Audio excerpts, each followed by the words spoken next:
Bonjour à tous, j'espère que vous allez bien. Bon, alors aujourd'hui les amis, je vous ai sélectionné l'actualité aux petits oignons. Ah, je vous l'assure, on va se régaler. Pour vous dire, j'ai tellement confiance en la qualité de mes informations que j'en suis sûr, pas besoin de vous demander de liker. Bon, après je sais que vous allez le faire quand même, parce que vous et moi, c'est un peu la famille, et oui. Comme dans Fast and Furious, effectivement. Alors, pour la première information de la journée, j'aimerais qu'on regarde tous ensemble une archive de Jordan Bardella qui nous partageait à l'époque sa passion. Et je dis ça comme si je vous demandais votre avis alors que pas du tout. Ceci est une vidéo les amis, concentrez-vous. Vous ne pouvez pas me répondre en direct. En tout cas, en regardant ce court extrait de quelques secondes, il ne me vient en tête qu'une et une seule question. Mais où est-ce que Jojo trouve toute cette énergie? Non mais c'est trop. C'est Jordan Bardella ou c'est EDF? Jean-Marie Le Pen, Du il est Front National. antisémite? Et je ne crois pas, je ne sonde pas les cœurs et les reins, et je ne le crois pas. Ah, vous croyez pas que Et Jean-Marie Le Pen est non, antisémite? je ne le crois pas.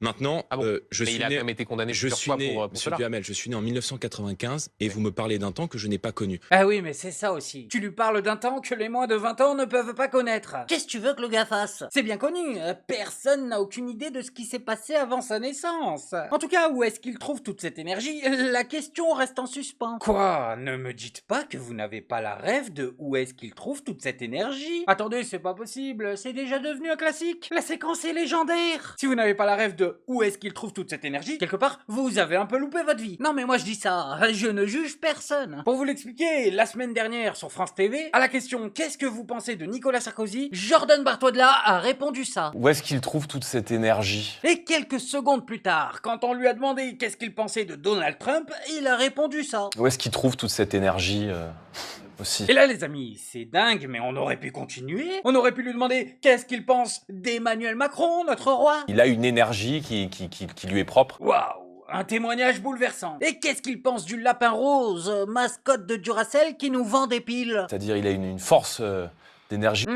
Je vois. Et Pichou dans le déguisement de Pikachu, on en pense quoi? Où est-ce qu'il trouve toute cette énergie? Ah mais je ne sais pas, Jordan. Où est-ce que toutes ces personnes trouvent leur énergie? Mais la vraie question, c'est où est-ce que toi, tu trouves toute cette répartie? Non mais sérieusement, il nous a fait un remake de Camelot. Voilà, Jordan Bardella, quand il ne comprend pas une phrase, au lieu de répondre c'est pas faux, il répond où est-ce qu'il trouve toute cette énergie? Bon, et maintenant messieurs dames, on va changer de sujet. On va passer à Eric Tegner et son média Frontières, qui sont tous deux dans la sauce. Oh là là, dans la giga sauce. Oh, regardez-moi ça, l'extrême droite dans notre pays, ils ont tous des procès au derche. C'est une dinguerie qui vient de nous arriver. Vous voyez ce dossier devant moi, 710 pages, qu'est-ce que c'est? Ah, je sais pas. 710 pages, tu dis? Le dernier Harry Potter? Ça vient d'être livré par un huissier. 710 pages de plainte pour un seul dossier contre Frontières. Alors ça vient d'où? Vous vous rappelez de notre magazine actuellement en kiosque?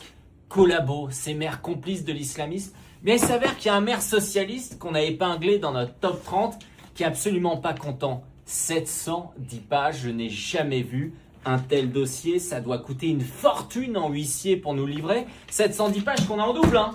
Donc j'ai deux dossiers devant nous. Un seul procès parmi les 35 procès contre Frontières. Alors moi j'ai une question, hein. J'imagine que le maire il est pas riche. Parce que franchement, vous faites payer ça par un seul avocat, ça vous coûte une fortune. Je m'interroge, est-ce que ça a été financé par la mairie? Parce que dans ce cas-là, moi j'ai une certaine peine, parce que ça veut dire que c'est vous qui payez. Ah, il est choqué de voir quelqu'un travailler. 710 pages, vous dites? Alors ce n'est pas une légende, il reste vraiment des gens qui bossent dans notre pays. Ah, choqué. Après, il faut le comprendre, Eric. Eh oui, lui et son équipe de bras cassés n'est pas capable de travailler sur plus de 4 pages. Donc là, 710, vous les avez traumatisés. À nouveau, c'est frais d'avocat.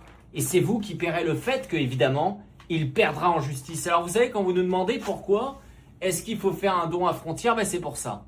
Parce qu'on a des gens, quand on leur consacre une demi-page, ce maire collabo de l'islamisme, eh bien, il nous en envoie 710. 710 pages, c'est l'équivalent de 5 magazines de Frontières. Alors évidemment, on va se battre, on va faire analyser ça de façon extrêmement sérieuse par notre avocat qui a énormément de travail, Maître Frédéric Pichon, qu'on remercie. Et donc vous, pendant ce temps-là, pendant qu'on analyse les 1400 pages de procédure contre nous pour un seul procès sur 35, faites un don défiscalisé sur www.frontiermedia.fr, sauf si vous voulez soutenir ce maire socialiste. À vous de choisir. Ah, donc maintenant on vient manger en costard, y a pas de problème. Tout à fait logique. Messieurs, dames, vous vous rendez compte, c'est un scandale, c'est vous qui payez. Alors, si vous ne voulez pas payer, faites-nous un don. Y a un problème. Il faut que je fasse un don pour ne pas payer. Je veux bien que tu prennes les personnes qui te suivent et qui te soutiennent pour des cons, mais là, il faut faire un don pour ne pas payer. Ah bah oui, si vous ne faites pas de don, vous soutenez ceux qui lui font des procès. Et donc, dans sa tête, vous soutenez ceux qui vous font payer. Et après, le pire, c'est que c'est exactement les mêmes personnes qui viennent t'expliquer dans le plus grand des calmes que oui, c'est inadmissible, il y a des assistés dans le pays. Ah bah t'inquiète pas, on est au courant, c'est vous. Des assistés en costard, voilà ce que vous êtes. Bon, et en parlant d'assistés en costard, sur un autre sujet, écoutez donc ce qu'on a osé venir nous dire sur RTL en nous parlant des agriculteurs. Non mais celle-là, elle est incroyable. Franchement, fallait l'oser. Le culot lui-même est choqué. Alors, la question des blocages routiers, quand même, pose un sujet à un moment tout à fait particulier de l'année, où les familles vont rejoindre pour Noël Et donc leur famille. Donc, moi, je dis pas de blocage. Pas de blocage parce que les Français sont auprès de leurs agriculteurs. Mais si ils empêchent les gens de rejoindre leur famille, d'aller fêter Noël avec les leurs proches, là, je pense que la population ne sera plus du tout d'accord. Donc, j'invite chacun à l'apaisement à l'approche de Noël. Ah non mais attendez, il est quelle heure? Parce que là, on l'écoute, mais il est quelle heure en fait? Eh oui, c'est ce que je me disais, on n'a plus le temps pour ça. C'est déjà l'heure d'aller se faire foutre. Ah bah désolé, on peut pas t'écouter, même si on aurait bien aimé. C'est vrai que des personnes en costard qui viennent nous faire la leçon toute l'année, ça fait tellement plaisir. Eh oui, parce que nous, dans la réalité, on n'en voit pas des mecs en costard. Du coup, on est bien content de les voir à la télé. C'est farfadé, c'est légende. Dans la vie de tous les jours, c'est un peu des licornes, hein. Par contre, sur les plateaux télé, y a pas un mec habillé normalement. Vous allez me dire c'est normal, bah non. Je suis désolé, j'ai l'impression de voir la foutue marche des pingouins tous les jours. Alors que je le répète, dans la réalité, on n'en voit pas des costards. Alors pourquoi c'est eux qui viennent nous expliquer la vie? Et attendez, toujours sur le même sujet, les agriculteurs. On a notre premier ministre, Sébastien Lecornu. Oui, je sais, tout le monde l'a oublié. Le gars a démissionné, a repris son poste, il nous a bien berné. Mais attention, lui, il a trouvé un argument exceptionnel, magnifique. Depuis votre tendre enfance, à chaque fois que les agriculteurs ne sont pas contents, vous entendez que c'est l'extrême droite? Eh bien attention, aujourd'hui les amis, on nous change le disque. Oh là là, exceptionnel. Maintenant, c'est devenu l'extrême gauche. Mais sinon les agriculteurs, ça peut pas être juste les agriculteurs. L'information s'est propagée. Je pense aussi que ces images ont pu choquer tout simplement parce qu'elles étaient choquantes et qu'un amalgame est en train d'être fait entre les éleveurs de France et 40 à 50 militants de l'ultra-gauche qui sont venus s'immiscer au milieu des éleveurs, des vétérinaires, des manifestants avec des cocktails Molotov et des armes par destination. Et que, de fait, entretenir cette confusion entre les éleveurs qui peuvent légitimement et démocratiquement contester les décisions qui sont prises, mais qui n'ont rien à voir avec ces militants de l'ultra-gauche que vous devez dénoncer, mesdames et messieurs, députés de la France insoumise. Il n'y a pas de place pour cette violence. Ah non mais je dénonce l'ultra méga giga extrême gauche. Par contre, il va falloir commencer à se mettre d'accord sur comment on l'appelle. Ultra méga giga. À Skip, ça commence à devenir ridicule. Et je tiens à saluer le courage des gendarmes, militaires de la gendarmerie, dont 3 ont été blessés, et un manifestant éleveur qui lui aussi a été blessé par une grenade agricole. Disons les choses les plus clairement, la stratégie sanitaire du gouvernement ne se fera pas par la force. Mais il faut que celles et ceux qui sont les militants de la violence et qui n'ont rien à voir avec l'élevage français se tiennent à distance justement de ces opérations. Pardon. Ah mais attendez, j'ai une révélation. En fait, c'est facile la politique, hein. Ah mais t'as juste à te pointer devant les gens et à chaque problème, tu choisis. Soit tu accuses l'extrême gauche, soit tu accuses l'extrême droite. Et voilà, magie. Tu n'as tout simplement pas besoin de faire autre chose. Tu vas choper des moutons, ils vont t'écouter, ils vont dire bah ouais, c'est vrai. Bon, et maintenant on va encore changer de sujet et on va passer à Adrien Clouet, qui nous a fait encore une fois une masterclass et qui a recadré la Macronie et ses alliés. Eh oui, parce que à 15 voix près, ils nous ont à nouveau fait passer une loi bizarre. Ils nous ont fait passer une loi dégueulasse. Dégueulasse. Non mais sentez-moi l'odeur de ce budget pour la sécurité sociale. Et les filles le dénoncent et ils ont bien raison. Présidente, collègues, ministres, Je voudrais partager avec vous la recette de ce PLFSS. Ingrédients. D'abord, préchauffer des macronistes qui perdent les élections. Saupoudrer de quelques socialistes en manque de reconnaissance et laisser le MEDEF choisir la cuisson. Voilà ce qui se passe depuis plusieurs semaines dans cet hémicycle. Le bilan, c'est un texte qui coupe plus de 3 milliards d'euros à l'hôpital et aux EHPAD. Et ce, alors que partout dans le pays, dans chaque établissement, des salariés se battent pour la survie de leur service. Je pense d'ici à l'hôpital de Lombez, où 12 lits sont fermés, 20 postes menacés, les salariés font grève pour le défendre. Je pense au groupe hospitalier Bretagne Sud, où les salariés font des journées de 6 à 13 heures, sans pause, avec 3 week-ends de travail d'affilée. Je pense à l'hôpital de Rennes, où les assistantes sociales hospitalières sont précarisées, interdites de congé l'été. Je pense à l'hôpital de Tulle, peut-être l'exemple absolu de clochardisation hospitalière, puisque l'établissement connaît une pénurie, accrochez-vous, d'essuie-mains, de conteneurs à aiguilles et même de papier toilette. Voilà où nous mène la Macronie. Il n'y a plus de papier toilette dans les hôpitaux. Alors, certains nous disent, ça pourrait être pire. Oui, c'est vrai, on pourrait être tous morts dans l'hiver nucléaire, ce serait pire. Mais le moindre mal, c'est quand même le mal. Et fermer 2 lits d'hôpitaux au lieu de 3, c'est pas un compromis, c'est une capitulation pour celles et ceux qui ont été élus pour ouvrir des lits d'hôpitaux. Car la Macronie, le gouvernement et ses bagages accompagnés ont vidé la caisse. Ils et elles ont refusé toutes les propositions des insoumises et des insoumis. Pas de surcotisation sur les très hauts revenus. Même lorsqu'on vous a proposé de faire cotiser celles et ceux qui gagnent plus de 20 SMIC par mois, vous n'avez pas voulu. Mais qui dans ce pays protège des gens qui gagnent 20 SMIC par mois, frère ? Bah, tous ceux qui touchent plus de 20 SMIC par mois. Par exemple, Pascal Praud, présentateur vedette de CNews. Il est payé par la chaîne 80 000 balles par mois. Ce qui correspond à la louche, à plus de 50 fois le SMIC. Aucune contribution des grandes fortunes, des actionnaires, rien. Donc pour compenser, vous avez fait l'appel à un ami. En l'espèce, l'État, avec la TVA. D'ailleurs, c'était dit par la ministre juste avant. L'État utilise la TVA, un impôt injuste sur la consommation, pour compenser les cadeaux faits aux grandes entreprises au niveau de la sécurité sociale. Ce qui signifie qu'aujourd'hui, pour celles et ceux qui nous écoutent, vous allez acheter un shampoing à 3 € au commerce du coin, vous payez 20 centimes à la sécurité sociale via la TVA, qui vient permettre à votre employeur de ne pas payer 20 centimes de cotisation sociale. Et donc, vous payez, vous, un chèque à votre employeur dès que vous faites des courses. Et en plus, ce texte crée 3 impôts nouveaux. Assez étonnant pour des gens de droite qui hurlent dès qu'on parle d'un impôt ou d'une taxe, sauf quand il s'agit de faire payer les milieux populaires ou les classes moyennes. Premier impôt, 1 milliard de taxes sur les complémentaires santé, voté par la Macronie et les socialistes.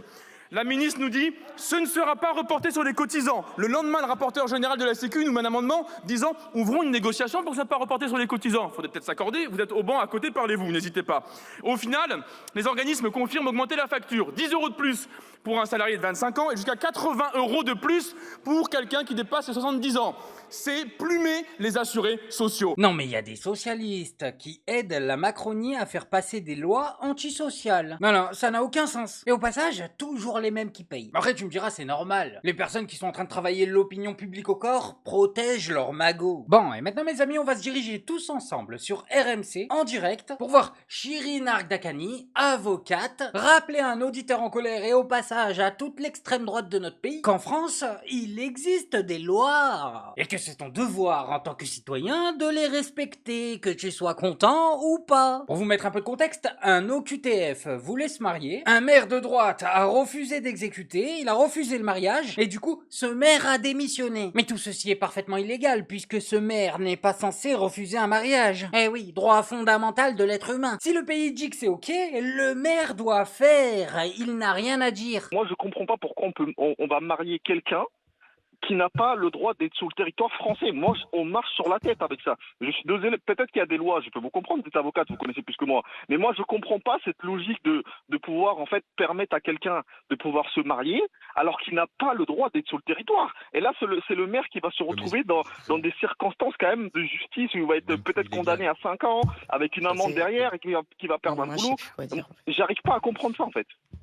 Vous n'arrivez pas, monsieur, à comprendre qu'il y a des droits qui sont fondamentaux et qui sont protégés, comme celui de se marier, monsieur. C'est évident pourtant. Mais il peut tout à fait se marier dans son pays d'origine. On vient de vous dire que ce n'est pas un délit, le fait d'être en situation irrégulière. On vient de vous dire que le droit de se marier est un droit fondamental. Oui, mais en même temps, on ne veut pas que cette personne reste sur le territoire. Oui, mais monsieur, parce que vous ne voulez pas qu'une personne que vous estimez clandestine et que vous acculez de tous les maux de la terre sur votre île, n'ait rien à faire chez vous. Ça ne justifie pas qu'on empêche les gens de se marier, monsieur. Vous pouvez être contrarié, ça peut vous embêter. Vous pouvez vouloir que tous les clandestins de la terre dégagent de votre île, que ça ne changerait pas qu'ils ont le droit de vivre dignement et de pouvoir se marier avec qui ils veulent. Et c'est comme ça, monsieur. Non mais on est dans une démocratie, c'est quoi ce délire? Si le maire n'est pas content, il se présente en tant que député, il se fait élire, il va à l'Assemblée, il défend sa loi, il la fait voter. L'autre il nous fait de la rébellion, un refus d'obtempérer d'État. Le gars refuse tout simplement de respecter la loi. Et derrière, il se fait passer pour une victime. Non mais on la connaît celle-là, Robert Ménard nous l'a déjà fait, hein. Bon, et maintenant messieurs dames, on passe à une histoire effrayante. Oh là là, elle fout les chocottes. Écoutez bien celle-là, le ministère de l'Intérieur s'est fait hacker des informations. Alors, quelles informations, je ne sais pas, mais sachez qu'ils ont tout sur nous les mecs. Le ministère de l'Intérieur s'est fait pirater. Que s'est-il passé? Quelles données ont été volées? Si des données ont été volées. Oui, je vous confirme qu'on a fait l'objet d'une intrusion malveillante il y a quelques jours maintenant. Donc une intrusion malveillante qui a eu lieu par un individu ou un groupe d'individus qui s'est introduit dans nos systèmes d'information en utilisant nos messageries en réalité. Donc il a d'abord piraté nos messageries. Et puis, vous savez, il y a 300 000 agents au ministère de l'Intérieur. Et donc à partir de certaines boîtes professionnelles, il a pu récupérer des codes d'accès qui sont échangés en clair, en dépit de toutes les règles de prudence pourtant que l'on diffuse très régulièrement. Il suffit de quelques individus qui ne respectent pas ces règles et quelqu'un de malveillant peut récupérer un certain nombre de mots de passe qui lui ont permis... Donc c'est pas très sécurisé finalement. Non, c'est pas ce que je suis en train de vous dire. Ils ont récupéré des mots de passe sur des boîtes mail et ils ont pu, effectivement, la personne a pu accéder à certains de nos systèmes d'information. Oui, je vous le confirme. Oh là là, catastrophique. Normalement, tu nous dis ça, tu nous le dis avec une lettre de démission. C'est pas des choses qui s'annoncent sans prendre de précautions. Je vous traduis ce qu'il a dit. Les bras cassés du ministère de l'Intérieur se sont carrément fait hameçonner, comme des débutants. Oui, ils se sont fait avoir par une arnaque inventée dans les années 90. Ils ont reçu un mail qui leur disait de cliquer, ils ont cliqué dessus. Mais en plus de ça, ils nous expliquent que les gars, c'est champion, c'est génie. C'est changé par mail des mots de passe d'État. Voilà, en clair. Mais oui, bah oui. Mais pourquoi vous envoyez pas des SMS aussi avec les mots de passe d'État, bande de génie? Et là, il y a personne qui va être viré. Mais je t'aurais envoyé tout ça à France Travail, moi. C'est quoi cette histoire? J'ai juré tout en haut du pays, il y a les mêmes bras cassés que tu croises quand tu vas demander un rendez-vous dans ta mairie. C'est une dinguerie. Bon bref, moi je voulais juste vous montrer ça. Maintenant, faites-vous votre avis tout seul. Faites attention à vous, faites attention à ce que vous regardez. Likez, abonnez-vous et oubliez pas, le petit com qui fait plaisir. Et on n'oublie pas le petit com qui fait plaisir. Non, le petit com qui fait plaisir. On n'oublie pas le petit com qui fait plaisir. Non, celui-là on l'oublie pas.